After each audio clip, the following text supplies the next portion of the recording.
के घूमेलू तू झूठ में हम लगेलू बेबी देसी सूट में जींस पहिर के घूमेलू तू झूठ में हम लगेलू बेबी देसी सूट में लाग जाला चार चांद रूप में हम लगेलू बेबी देसी सूट में जींस पहिर के घूमेलू तू झूठ में हम लगेलू बेबी देसी सूट में जींस पहिर के घूमेलू तू झूठ में हम लगेलू बेबी देसी सूट में। Music by Ravinder Mehta.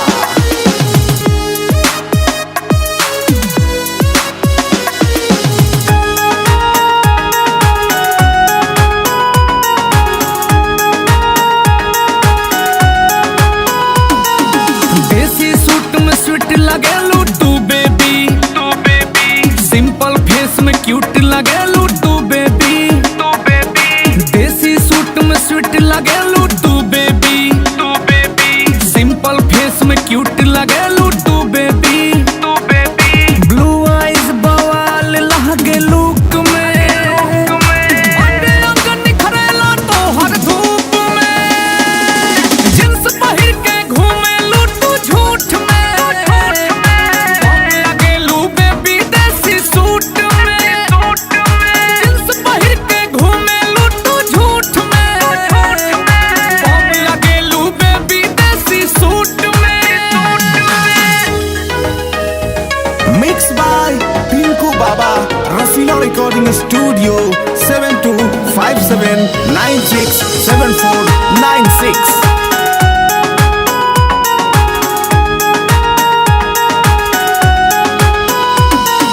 Thanks बाटे ओकर जे बनौले बा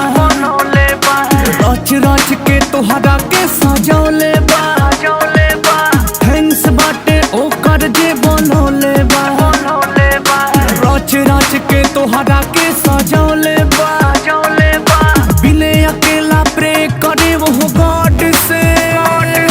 सबसे अलग लगेलू अपना ग्रुप में जींस पहिर के घूमेलू तू झूठ में हम लगेलू बेबी देसी सूट में जींस पहिर के घूमेलू तू झूठ में हम लगेलू बेबी देसी सूट में।